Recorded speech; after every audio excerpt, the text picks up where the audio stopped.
ಓಂ ಶ್ರೀ ಗುರುಭ್ಯೋ ನಮಃ. ಹರಿ ಓಂ. ಅಜ್ಞಾನತಿಮಿರಾಂಧಸ್ಯ ಜ್ಞಾನಾಂಜನಶಲಾಕಯಾ ಚಕ್ಷುರುನ್ಮೀಲಿತಂ ಯೇನ ತಸ್ಮೈ ಶ್ರೀ ಗುರವೇ ನಮಃ. ಓಂ ನಮಃ ಶಾಂತಾಯ ದಿವ್ಯಾಯ ಸತ್ಯಧರ್ಮಸ್ವರೂಪಿಣೆ ಸ್ವಾನಂದಾಮೃತತೃಪ್ತಾಯ ಶ್ರೀಧರಾಯ ನಮೋ ನಮಃ. ಅಖಂಡಮಂಡಲಾಕಾರಂ ವ್ಯಾಪ್ತಂ ವೇನ ಚರಾಚರಂ ತತ್ಪದಂ ದರ್ಶಿತಂ ವೇನ ತಸ್ಮೈ ಶ್ರೀ ಗುರವೇ ನಮಃ. ಆತ್ಮೀಯ ಪ್ರಿಯ ಪ್ರೇಕ್ಷಕ ಮಿತ್ರರೇ, ದೇವತಾ ದರ್ಶನ ಹೇಳುವಂತಹ ಯೂಟ್ಯೂಬ್ ಚಾನಲಿಗೆ ತಮ್ಮೆಲ್ಲರಿಗೂ ಕೂಡ ಸ್ವಾಗತ ಸುಸ್ವಾಗತ.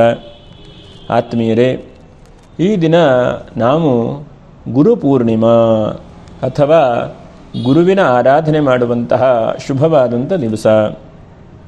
ಇದರ ಮಹತ್ವ ಏನು, ಹಾಗೆ ಇದರ ಆಚರಣೆಯನ್ನು ಹೇಗೆ ನಾವು ಮಾಡಬೇಕು, ಮತ್ತು ನಾವು ಹೇಗೆ ಈ ಒಂದು ಆಚರಣೆ ಮಾಡುವ ಮಾತ್ರದಿಂದ ಗುರುಗಳ ಪರಿಪೂರ್ಣವಾದಂಥ ಅನುಗ್ರಹ ಆಗತ್ತೆ ಎಂಬಂತಹ ಎಲ್ಲ ವಿಷಯಗಳನ್ನು ಕೂಡ ತಿಳ್ಕೊಳ್ಳುವಂತಹ ಒಂದು ಪ್ರಯತ್ನ ಮಾಡೋಣ.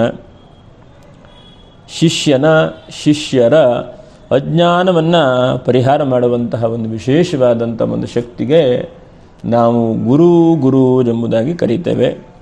ಹಾಗಾಗಿ ಪ್ರತಿನಿತ್ಯವೂ ಕೂಡ ಗುರುರ್ಬ್ರಹ್ಮ ಗುರುರ್ವಿಷ್ಣು ಗುರುರ್ದೇವೋ ಮಹೇಶ್ವರ ಗುರುಸ್ಸಾಕ್ಷಾತ್ ಪರಬ್ರಹ್ಮ ತಸ್ಮೈ ಶ್ರೀ ಗುರವೇ ನಮಃ ಅಂಥೇಳಿ ನಾವು ಪ್ರತಿಯೊಬ್ಬರೂ ಕೂಡ ಗುರುಗಳಲ್ಲಿ ಅಥವಾ ಹಿರಿಯರಲ್ಲಿ ನಮಸ್ಕಾರ ಮಾಡ್ತಾ ಇರ್ತೇವೆ. ಅರ್ಥ ಏನಂತಂದರೆ, ನಮಗೆ ಜ್ಞಾನ ವೃದ್ಧಿಯಾಗಲಿ, ಗುರುಗಳ ಆಶೀರ್ವಾದವಾಗಲಿ ಹೇಳುವಂತಹ ಬಹಳ ಮುಖ್ಯವಾದಂಥ ಉದ್ದೇಶ. ಗುರು ಹೇಳುವಂತಹ ಒಂದು ಪದದ ಅರ್ಥ ಏನಂತಂದರೆ ಗು ಪ್ಲಸ್ ರು ಹೇಳುವಂಥದ್ದು. ಗು ಅಂತಂದರೆ ಅಂಧಕಾರ ಅಥವಾ ಅಜ್ಞಾನ ಅಥವಾ ಕತ್ತಲೆ ಹೇಳುವಂಥ ಅರ್ಥ. ರು ಅಂತಂದರೆ ದೂರ ಮಾಡುವಂತಹ ಒಂದು ವಿಶೇಷವಾದಂಥ ಒಂದು ಶಕ್ತಿ ಅಥವಾ ಚೈತನ್ಯ ಹೇಳುವಂಥದ್ದು. ಹಾಗಾಗಿ ಗುರು ಅಂತಂದರೆ ಅಜ್ಞಾನದಿಂದ ಜ್ಞಾನದ ಕಡೆಗೆ, ಮತ್ತು ನಮ್ಮ ಈ ಬುದ್ಧಿಯನ್ನು ಸರಿಯಾದಂತಹ ತಿಳುವಳಿಕೆ ಕಡೆಗೆ ಒಂದು ಕೊಡುವಂತಹ ಒಂದು ವಿಶೇಷವಾದಂಥ ಒಂದು ಶಕ್ತಿ. ಕತ್ತಲೆಯಿಂದ ಬೆಳಕಿನ ಕಡೆಗೆ ಸುಜ್ಞಾನವನ್ನು ತೋರಿಸಿರುವಂತಹ ಒಂದು ಮಹತ್ತರವಾದಂಥ ಶಕ್ತಿಗೆ ಗುರು ಎಂಬುದಾಗಿ ನಾವು ಕರೀತೇವೆ. ಲೌಕಿಕವಾದಂಥ ಜಗತ್ತಿರಬಹುದು ಅಥವಾ ಅಲೌಕಿಕವಾದಂಥ ಜಗತ್ತಿರಬಹುದು, ಯಾವುದೇ ಇದ್ದರೂ ಕೂಡ ಜ್ಞಾನದ ಒಂದು ಅನುಗ್ರಹ ಗುರುವಿಂದ ಮಾತ್ರ ಆಗತ್ತೆ. ಗುರು ಬಿಟ್ಟರೆ ನಮ್ಮ ಕೈ ತುಂಬ ಕಷ್ಟ ಎಂಬುದನ್ನು ಕೂಡ ಹೇಳ್ತಾರೆ. ಹಾಗೆ ಹಿಂದೆ ನಾವೆಲ್ಲ ಕೇಳಿರ್ತೇವೆ, ಗುರುವಿನ ಗುಲಾಮನಾಗುವ ತನಕ ದೊರೆಯದಣ್ಣ ಮುಕುತಿ ಎಂಬುದಾಗಿ. ಹಾಗಾಗಿ ನಾವೆಲ್ಲರೂ ಕೂಡ ಗುರುವಿನ ಶಿಷ್ಯರಾಗಬೇಕು. ಲೌಕಿಕವಾದಂಥ ಅಲೌಕಿಕವಾದಂಥ ಎಲ್ಲ ಜಗತ್ತಿನಲ್ಲೂ ಕೂಡ ನಾವು ಗುರುವಿನ ಅನುಗ್ರಹ ಇಲ್ಲ ಅಂತಾದರೆ, ಗುರುವಿನ ಮಹತ್ತರವಾದಂತಹ ಶಕ್ತಿ ನಮ್ಮ ಮೇಲೆ ಆವಿರ್ಭಾವವಾಗಿಲ್ಲ ಅಥವಾ ಆಶೀರ್ವಾದವಾಗಿಲ್ಲ ಅಂತಾದರೆ ಬಹಳ ಕಷ್ಟ ಜೀವನ. ಇರಲಿ, ಇಂತಹ ಒಂದು ಸುಸಂದರ್ಭದಲ್ಲಿ ಗುರುಪೂರ್ಣಿಮೆ ಹಬ್ಬದ ಶುಭಾಶಯಗಳು. ಅದು ನೋಡಿ, 2026ನೇ ಇಸ್ವಿಯಲ್ಲಿ 29ನೇ ತಾರೀಕು ಬುಧವಾರ ದಿವಸ ಗುರುಪೂರ್ಣಿಮಾ ಅಥವಾ ವ್ಯಾಸಪೂರ್ಣಿಮಾ ಎಂಬುದಾಗಿ ಕರೀತಾರೆ. ಅಂತಹ ಸುಸಂದರ್ಭ ಇದೆ. ಹಾಗಾಗಿ ವಿಡಿಯೋ ಕೊನೆಯಲ್ಲಿ ಗುರುವನ್ನು ಒಲಿಸಿಕೊಳ್ಳಿಕ್ಕೆ, ಗುರುವಿನ ಅನುಗ್ರಹ ಪಡ್ಕೊಳ್ಳಿಕ್ಕೆ ಏನು ಮಾಡಬೇಕು ಎಂಬುದನ್ನು ಕೂಡ ವಿಡಿಯೋ ಕೊನೆಯಲ್ಲಿ ತಿಳಿಸ್ಕೊಡುವಂತಹ ಒಂದು ಪ್ರಯತ್ನ ಮಾಡ್ತೇನೆ. ಹಾಗಾಗಿ ವಿಡಿಯೋ ಕೊನೆಯವರೆಗೂ ಕೂಡ ನೀವು ಗಮನಿಸಿ ವಿಡಿಯೋವನ್ನು ಕೇಳ್ತಾ ಇರಿ. ಹಾಗೆಯೇ ನೋಡಿ, ಗುರು ಅಥವಾ ಗುರುವಿನ ಶಕ್ತಿ, ವ್ಯಾಸರ ಶಕ್ತಿ ಅಂತಂದರೆ ಎಲ್ಲ ಒಂದೇ ಅಂಥೇಳಿ ನಾವು ಯೋಚನೆ ಮಾಡ್ತಾ ಇರಬೇಕು ಅಥವಾ ಬೇರೆದೋ ಎಂಬುದಾಗಿ ನಾವೆಲ್ಲ ಮನಸ್ಸಲ್ಲಿ ಯೋಚನೆ ಮಾಡ್ತೇವೆ. ಹಾಗಾಗಿ ಇದೆಲ್ಲವೂ ಕೂಡ ಅತ್ಯಂತ ಪರಂಪರಾಗತವಾದಂತಹ ಒಂದು ಶಕ್ತಿ. ಇದರ ಆಚರಣೆಯನ್ನು, ಈ ಒಂದು ಹುಣ್ಣಿಮೆಯ ಆಚರಣೆಯನ್ನು ನೋಡಿ ವ್ಯಾಸಪೂರ್ಣಿಮಾ ಎಂಬುದಾಗೂ ಕೂಡ ಆಚರಣೆ ಮಾಡ್ತಾರೆ. ವ್ಯಾಸ ಮಹರ್ಷಿಗಳು ಜನಿಸಿರುವಂತಹ ಒಂದು ಶುಭವಾದಂಥ ಒಂದು ದಿವಸ ಎಂಬುದಾಗೂ ಕೂಡ ಹೇಳ್ತಾರೆ. ವ್ಯಾಸಾಯ ವಿಷ್ಣುರೂಪಾಯ ವ್ಯಾಸರೂಪಾಯ ವಿಷ್ಣವೇ ನಮೋ ವಜಿ ಬ್ರಹ್ಮನಿಧಯೇ ವಾಸಿಷ್ಠಾಯ ನಮೋ ನಮಃ ಎಂಬುದಾಗಿ ಕರೀತಾರೆ. ಅಂದರೆ ವಿಷ್ಣು ಸ್ವರೂಪರಾದಂತಹ ವ್ಯಾಸ ಮಹರ್ಷಿಗಳು ಈ ದಿವಸ ಜನಿಸಿದ್ದಾರೆ ಎಂಬಂತಹ ಶಾಸ್ತ್ರ ಪ್ರತೀಕವೂ ಕೂಡ ಇದೆ. ಹಾಗೆ ಇವರಿಗೆ ನೋಡಿ ಬಹಳ ಮುಖ್ಯವಾಗಿ ಕೃಷ್ಣದ್ವೈಪಾಯನರು ಎಂಬುದಾಗೂ ಕೂಡ ಕರೀತಾರೆ. ಯಾಕಂದರೆ ಹಿಂದೆ ಕೃಷ್ಣಾ ನದಿಯಲ್ಲಿ ಜನಿಸಿರುವ ಮಾತ್ರದಿಂದ ಮತ್ತು ಕೃಷ್ಣವರ್ಣದ ಶರೀರ ಉಳ್ಳ ವ್ಯಕ್ತಿಗೆ ಆಗಿರುವುದರಿಂದ ಇವರನ್ನು ಕೃಷ್ಣದ್ವೈಪಾಯನರು ಎಂಬುದಾಗೂ ಕೂಡ ಕರೀತಾರೆ ಎಂಬುದನ್ನು ಕೂಡ ನಾವು ತಿಳ್ಕೊಳ್ಬಹುದು. ಹಾಗೆ ಈ ವ್ಯಾಸ ಮಹರ್ಷಿಗಳಿಗೆ ವೇದವ್ಯಾಸರು ಅಥವಾ ವಿಶೇಷವಾಗಿ ವೇದವನ್ನು ವಿಭಾಗ ಮಾಡಿರುವಂತಹ ಮಹರ್ಷಿಗಳು ಎಂಬುದಾಗೂ ಕೂಡ ಕರೀತಾರೆ. ಯಾಕಂದರೆ ಸಮಗ್ರವಾದಂತಹ ವೇದ ರಾಶಿಗಳು ಹಿಂದಿನ ಕಾಲದಲ್ಲಿತ್ತು. ಅಂತಹ ರಾಶಿಗಳು ಬಹಳಷ್ಟು ಜಟಿಲವಾಗಿ ಬಹಳ ಒಂದಕ್ಕೊಂದು ಓತಪ್ರೋತವಾಗಿ ಸೇರಿಕೊಂಡಿರುವಂತಹ ವೇದಶಕ್ತಿಗಳು. ಆ ವೇದವನ್ನು 4 ವಿಭಾಗ ಮಾಡಿರುವ ಮಾತ್ರದಿಂದ ಋಗ್ವೇದ, ಯಜುರ್ವೇದ, ಸಾಮವೇದ ಮತ್ತು ಅಥರ್ವಣ ವೇದ ಹೇಳುವಂತಹ 4 ವೇದಗಳನ್ನು ವಿಭಾಗ ಮಾಡಿರುವ ಮಾತ್ರದಿಂದ ವೇದವ್ಯಾಸರು ಅಥವಾ ವೇದವ್ಯಾಸರು ಅಂತ ಎಂಬುದಾಗಿ ಕರೀತಾರೆ. ಹಾಗಾಗಿ ವೇದಗಳ ಕೊಡುಗೆ ಬಹಳಷ್ಟು ಇವರಿಂದ ನಮ್ಮೆಲ್ಲರಿಗೂ ಕೂಡ ಸಿಕ್ಕಿದೆ. ಹಾಗೆ ನೋಡಿ 4 ವೇದಗಳನ್ನು ಕೂಡ ಅವರವರ ಶಿಷ್ಯ ಪರಂಪರೆಗೆ, ಋಗ್ವೇದವನ್ನು ಪೈಲ ಹೇಳುವಂತಹ ಋಷಿಗಳಿಗೆ, ಯಜುರ್ವೇದವನ್ನು ವೈಶಂಪಾಯನ ಋಷಿಗಳಿಗೆ, ಸಾಮವೇದವನ್ನು ಜೈಮಿನಿ ಋಷಿಗಳಿಗೆ, ಅಥರ್ವಣ ವೇದವನ್ನು ಸುಮಂತ ಹೇಳುವಂತಹ ಒಂದು ಶಿಷ್ಯ ಪರಂಪರವಾಗಿ ಒಂದೊಂದು ವೇದಗಳನ್ನು ಕೂಡ ಅವರಿಗೆ ಆಶೀರ್ವಾದ ಮಾಡಿ ಅನುಗ್ರಹ ಮಾಡಿದ್ದಾರೆ.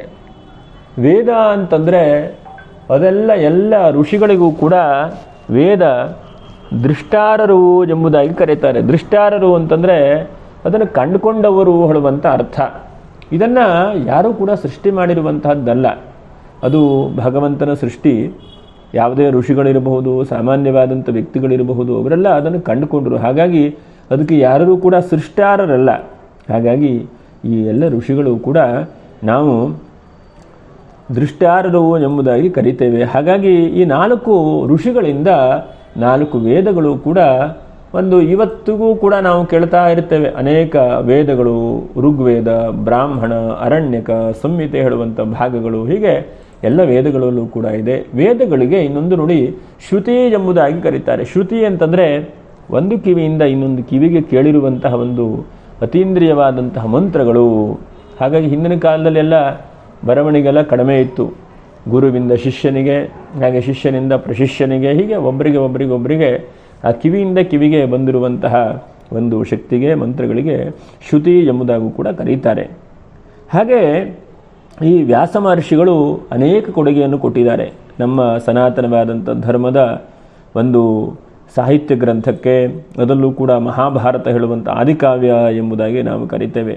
ಹಾಗಾಗಿ 18 ಪುರಾಣಗಳು, ಉಪಪುರಾಣಗಳು, ಹೀಗೆ ಅನೇಕ ಅವರ ಕೊಡುಗೆಯನ್ನು ನಾವು ಯಾವಾಗೂ ಕೂಡ ಸ್ಮರಣೆ ಮಾಡಿಕೊಳ್ಬೇಕು. ಹಾಗೆ ಈ ಒಂದು ಶುಭ ದಿವಸದಲ್ಲಿ ಯೋಗಿಗಳು ಆ ಪರಮಾತ್ಮನನ್ನು, ಶಿವನನ್ನು ಯೋಗ ಧ್ಯಾನದ ರೀತಿಯಲ್ಲೂ ಕೂಡ ಆರಾಧನೆ ಮಾಡ್ತಾರೆ ಎಂಬುದನ್ನು ಕೂಡ ನಾವು ತಿಳ್ಕೊಳ್ಳಬಹುದು. ಹಾಗೆ ಏಕಲವ್ಯನು ತನ್ನ ಗುರುಗಳಾಗಿರುವಂತಹ ದ್ರೋಣಾಚಾರ್ಯರಿಗೆ ತನ್ನ ಹೆಬ್ಬೆರಳನ್ನು ಕಟ್ಟು ಮಾಡಿ ಕೊಟ್ಟಿರುವಂತಹ ಒಂದು ಗುರುದಕ್ಷಿಣೆ ಕೊಟ್ಟಿರುವಂಥ ಶುಭ ದಿವಸ ಎಂಬುದಾಗೂ ಕೂಡ ಈ ದಿವಸಕ್ಕೆ ಒಂದು ಪ್ರಾಮುಖ್ಯತೆ ಇದೆ. ಹಾಗೆ ಬೌದ್ಧ ಧರ್ಮದಲ್ಲೂ ಕೂಡ ಬುದ್ಧನು ಪ್ರಥಮ ಉಪದೇಶ ಮಾಡಿರುವಂಥ ಶುಭವಾದಂಥ ದಿವಸ ಎಂಬುದಾಗೂ ಕೂಡ ನಾವು ತಿಳ್ಕೊಳ್ಬಹುದು. ಹಾಗೆ ನೋಡಿ ಬುದ್ಧ ಪೂರ್ಣಿಮಾ ಎಂಬುದಾಗೂ ಕೂಡ ಕರೀತಾರೆ. ಯಾಕಂದರೆ ಬುದ್ಧ ಪೂರ್ಣಿಮಾ ಏನಕ್ಕೆ ಅಂತಂದರೆ ಬೌದ್ಧ ಧರ್ಮದಲ್ಲೂ ಕೂಡ ಈ ಒಂದು ಹುಣ್ಣಿಮೆಯ ಆಚರಣೆ ಇದೆ. ಹುಣ್ಣಿಮೆಯೇ ಹಾಗೆ ಚಂದ್ರನು ವೃದ್ಧಿಯಾಗಿ ಚಂದ್ರನು ಅನುಗ್ರಹ ಮಾಡುವಂತಹ ಬಹಳ ಉತ್ತಮವಾದಂಥ ಒಂದು ದಿವಸವಾಗಿರುತ್ತೆ. ಹಾಗೆ ಎಲ್ಲ ಸನ್ಯಾಸಿಗಳು ಕೂಡ ಚಾತುರ್ಮಾಸ್ಯ ವ್ರತಕ್ಕೆ ಕೂತ್ಕೊಳ್ಳುವಂಥ ಒಂದು ಬಹಳ ಶುಭವಾದಂಥ ದಿವಸ. ಯಾಕಂದರೆ 29ನೇ ತಾರೀಕು ಬಂದಿದೆ ನೋಡಿ, ನಮ್ಮಲ್ಲಿ ಬಹಳ ಬುಧವಾರ ಬಹಳ ಉತ್ತಮವಾದಂಥದ್ದು. ಚಾತುರ್ಮಾಸ್ಯ ಅಂತಂದರೆ 4 ಮಾಸಗಳು, ಅಂದರೆ ಶ್ರಾವಣ, ಭಾದ್ರಪದ, ಆಶ್ವೇಜ, ಕಾರ್ತಿಕ. ನಮಗೆ ಆಷಾಢ ಹುಣ್ಣಿಮೆಯಿಂದ ಕಾರ್ತಿಕ ಹುಣ್ಣಿಮೆಯವರೆಗೂ ಕೂಡ 4 ತಿಂಗಳ ಕಾಲ ಸನ್ಯಾಸಿಗಳು, ಯೋಗಿಗಳು, ಮಹಾತ್ಮರು, ಸಾಧಕರು ಒಂದು ಅನುಷ್ಠಾನಕ್ಕೆ ಕೂತ್ಕೊಳ್ಳುವಂತಹ ಒಂದು ಶುಭವಾದಂತಹ ಒಂದು ದಿವಸ. ವ್ಯಾಸರನ್ನು ಪೂಜೆ ಮಾಡಿ, ವ್ಯಾಸ ಪೂರ್ಣಿಮೆಯ ಶುಭವಾದಂಥ ದಿವಸ. ಆ ದಿವಸದಿಂದ ಅನುಷ್ಠಾನಕ್ಕೆ ಕೂತ್ಕೊಂಡು ಜಾಸ್ತಿ ಅನುಷ್ಠಾನವನ್ನು ಮಾಡ್ತಾರೆ. ಈ ದಿವಸದ ಪ್ರಧಾನವಾದಂಥ ಉದ್ದೇಶ ಏನಪ್ಪ, ಮಿಕ್ಕಿರುವಂಥ ಹುಣ್ಣಿಮೆಯೂ ಕೂಡ ಬರುತ್ತಲ್ಲ, ಈ ಹುಣ್ಣಿಮೆಯೇ ಅಷ್ಟೊಂದು ವಿಶೇಷ ಏನಂತಂದರೆ ಗುರುತತ್ವದ ಪ್ರಭಾವ ಹೇಳುವಂಥದ್ದು ಈ ದಿವಸ ನೂರಾರು ಪಟ್ಟು ಸಾವಿರಾರು ಪಟ್ಟು ಜಾಸ್ತಿಯಾದಂಥ ಪ್ರಭಾವ ಇರುತ್ತೆ, ಗುರುತತ್ವದ ಪ್ರಭಾವ. ಹಾಗೆ ನಾವು ಈ ದಿವಸ ನಮಗೆ ಒಳ್ಳೆಯದಾಗಬೇಕು ಅಥವಾ ನಮ್ಮ ಜೀವನದ ಅಭಿವೃದ್ಧಿ ಆಗಬೇಕು, ನಮ್ಮ ಮನಸ್ಸಿನ ಎಲ್ಲ ಇಷ್ಟಾರ್ಥಗಳು ಕೂಡ ಸಿದ್ಧಿಯಾಗಬೇಕು ಅಂತಂದರೆ ಏನು ಮಾಡಬೇಕು ಎಂಬಂತಹ ಸುಲಭವಾದಂಥ ಪರಿಹಾರಗಳು ನೋಡಿ ನಾವು ಈ ದಿವಸ ಗುರುವಿನ ಅನುಗ್ರಹದಿಂದ ನಮಗೆ ಜ್ಞಾನ ಅಭಿವೃದ್ಧಿ ಆಗಬೇಕು ಅಥವಾ ನಮ್ಮ ಕಷ್ಟ ನಷ್ಟಗಳು ನಿವೃತ್ತಿ ಆಗಬೇಕು. ಯಾಕಂದರೆ ಗುರುವನ್ನು ಜ್ಯೋತಿಷ್ಶಾಸ್ತ್ರದಲ್ಲಿ ವಿಶೇಷವಾಗಿ ಧನಕಾರಕ ಎಂಬುದಾಗೂ ಕೂಡ ಕರೆದಿದ್ದಾರೆ. ಯಾಕೆ ಧನಕಾರಕ ಅಂತಂದರೆ ಗುರುವು ನಮ್ಮೆಲ್ಲರ ಕಷ್ಟಗಳನ್ನೆಲ್ಲ ಪರಿಹಾರ ಮಾಡಿ ಧನ ಧಾನ್ಯಾದಿ ಸಮೃದ್ಧಿಯನ್ನು ಕೂಡ ಗುರು ಅನುಗ್ರಹಿಸ್ತಾನೆ. ಹಾಗಾಗಿ ಈ ದಿವಸ ನಾವು ಗುರುವಿನ ಆರಾಧನೆ ಮಾಡಿದರೆ ಸಂಪತ್ತು ಕೂಡ ಸೃಷ್ಟಿಯಾಗುತ್ತೆ, ಸಂಪತ್ತು ಕೂಡ ಬೆಳೀತದೆ. ಯಾಕಂದರೆ ನ ಗುರೋಹ ಅಧಿಕಂ ಎಂಬುದಾಗಿ ಹೇಳಿದ್ದಾರೆ. ಗುರುಕ್ಕಿಂತ ಜಾಸ್ತಿಯಾದಂಥ ಶಕ್ತಿ, ಜಾಸ್ತಿಯಾದಂಥ ಅನುಗ್ರಹ ಜಗತ್ತಿನ ಇಲ್ಲ ಎಂಬುದನ್ನು ಕೂಡ ಹೇಳಿದ್ದಾರೆ. ಹಾಗಾಗಿ ಬ್ರಹ್ಮ ವಿಷ್ಣು ಮಹೇಶ್ವರರ ಸ್ವರೂಪವಾದಂತಹ ಗುರುವನ್ನು ನಾವು ಈ ದಿವಸ ಪೂಜೆ ಮಾಡಿದರೆ ಗುರುದೋಷ ನಿವೃತ್ತಿಯಾಗುತ್ತದೆ, ಪಿತೃಗಳ ದೋಷ ನಿವೃತ್ತಿಯಾಗತ್ತೆ. ನಮ್ಮೆಲ್ಲಿರುವಂತಹ ಅಜ್ಞಾನ ಅಂತೇನೆ ನಾವೇನು ಹೇಳ್ತೇವಲ್ಲ, ಅಂತಹ ಅಜ್ಞಾನಗಳೆಲ್ಲ ಪರಿಹಾರವಾಗಿ ಸುಜ್ಞಾನಗಳು ಕೂಡ ನಮಗೆ ಪ್ರಾಪ್ತಿಯಾಗುತ್ತದೆ. ಸುಲಭವಾದಂತಹ ಪರಿಹಾರ ಏನಪ್ಪ ಅಂತಂದರೆ, ಒಂದು ಈ ದಿವಸ ಬೆಳಗ್ಗೆ ಅಥವಾ ಸಂಧ್ಯಾಕಾಲ ಅಥವಾ ಸಾಯಂಕಾಲದಲ್ಲಿ ಅಶ್ವತ್ಥ ಮರ ಮತ್ತು ಔದುಂಬರ ಮರವನ್ನು ಪ್ರದಕ್ಷಿಣೆ ಮಾಡಿದ್ರೆ ನಮಗೆ ಗುರುವಿನ ಬಹಳ ಸುಲಭವಾದಂತಹ ರೀತಿಯಲ್ಲಿ ಅನುಗ್ರಹವಾಗತ್ತೆ. ಯಾಕಂದರೆ ಎಷ್ಟೋ ಸಲ ನಮ್ಮ ಮನೆ ಹತ್ತಿರದಲ್ಲಿದ್ದರೆ ಗಾಣಗಾಪುರವೋ ತೀರ್ಥಕ್ಷೇತ್ರವೋ ಗುರುಗಳ ಕ್ಷೇತ್ರವೋ ಇದ್ದರೆ ನಾವು ಹೋಗಲು ದರ್ಶನ ಮಾಡಬಹುದು. ಇಲ್ಲ ಅಂತಾದರೆ ನಮ್ಮನೆ ಹತ್ತಿರದಲ್ಲೇ ಇರುವಂತಹ ಅರಳಿಕಟ್ಟೆಯೋ ಅಥವಾ ವೃಕ್ಷಗಳಿಗೆ ಹೋಗಿ ನಮಸ್ಕಾರ ಮಾಡಿದರೂ ಕೂಡ ಗುರುಗಳ ಅನುಗ್ರಹವಾಗತ್ತೆ. ನಮಗೆ ಸಕಾರಾತ್ಮಕವಾದಂಥ ಶಕ್ತಿಗಳು ನಮಗೆ ವಜ್ರದ ಅನುಗ್ರಹದಂತೆ, ವಜ್ರದ ಕವಚ ಹೇಗಿರುತ್ತೋ ಹಾಗೆ ಗುರುವಿನ ಅನುಗ್ರಹ ಹೇಳುವಂಥದ್ದು ನಮ್ಮ ಜೀವನದಲ್ಲಿ ಪ್ರಭಾವವನ್ನು ಉಂಟು ಮಾಡುತ್ತದೆ. ಹಾಗೆ ಕ್ಷೇತ್ರಗಳಲ್ಲಿದ್ದರೆ ಸನ್ಯಾಸಿಗಳಿದ್ದರೆ ಅಂತಹ ಸನ್ಯಾಸಿಗಳಿಗೆ ಹೋಗಿ ನಮಸ್ಕಾರ ಮಾಡಿ ಅವರಿಂದ ಫಲಮಂತ್ರಾಕ್ಷತೆಯನ್ನು ಸ್ವೀಕಾರ ಮಾಡುವಂಥದ್ದು. ಅಥವಾ ಹುಣ್ಣಿಮೆ ಇರೋದ್ರಿಂದ ನೋಡಿ ಅನೇಕ ಧಾರ್ಮಿಕ ಚಿಂತಕರು ಇಂತಹ ಶುಭವಾದಂಥ ದಿವಸ ವಿಷ್ಣುವನ್ನು ಆರಾಧನೆ ಮಾಡ್ತಾರೆ, ಸತ್ಯನಾರಾಯಣ ಸ್ವಾಮಿ ಪೂಜೆ ಮಾಡುವಂಥದ್ದು ಅಥವಾ ವ್ರತಕಥೆಗಳಲ್ಲಿ ಭಾಗವಹಿಸುವಂಥದ್ದು. ಹೀಗೆ ಒಟ್ಟಿನಲ್ಲಿ ಗುರುವಿನ ಅನುಗ್ರಹದಿಂದ ಜ್ಞಾನ ವೃದ್ಧಿಯಾಗಲಿ, ನಮ್ಮೆಲ್ಲರ ಕಷ್ಟಗಳು ಕೂಡ ಪರಿಹಾರ ಆಗಲಿ. ಹಾಗೆ ವಿಶೇಷವಾಗಿ ಭಗವಾನ್ ಸದ್ಗುರು ಶ್ರೀ ಶ್ರೀಧರ ಸ್ವಾಮಿಗಳ ಅನುಗ್ರಹದಿಂದ ಎಲ್ಲರಿಗೂ ಕೂಡ ಮಂಗಲವಾಗಲಿ ಅಂಥೇಳಿ ಗುರುಗಳಲ್ಲಿ ಪ್ರಾರ್ಥನೆ ಮಾಡ್ತಾ, ಯಾರು ಸಬ್ಸ್ಕ್ರೈಬ್ ಮಾಡಿಲ್ಲೋ ಅಂಥವರು ಸಬ್ಸ್ಕ್ರೈಬ್ ಮಾಡಿ, ಹಾಗೆ ಒಂದು ಲೈಕನ್ನು ಕೂಡ ಮಾಡಿ ಅಂತ ಹೇಳ್ತಾ, ಇಂತಹ ಅನೇಕ ವಿಷಯಗಳನ್ನು ನಾವು ಇದರಲ್ಲಿ ವಿಡಿಯೋ ಮಾಡಿ ಅಪ್ಲೋಡ್ ಮಾಡ್ತಾ ಇರ್ತೇವೆ. ಅದಕ್ಕೆ ತಮ್ಮೆಲ್ಲರ ಒಂದು ಸಹಾಯ ಸಹಕಾರ ಬಹಳ ಅಗತ್ಯವಾಗಿ ಬೇಕಾಗಿದೆ ಅಂತೇಳಿ ಹೇಳ್ತಾ ಮುಂದಿನ ವಿಡಿಯೋದಲ್ಲಿ ಮತ್ತೆ ಭೇಟಿ ಮಾಡೋಣ. ನಮಸ್ಕಾರ. ಲೋಕ ಸಮಸ್ತ ಸುಖಿನೋ ಭವಂತು, ಸಮಸ್ತ ಸನ್ಮಂಗಲಾನಿ ಭವಂತು. ನಮಸ್ಕಾರ.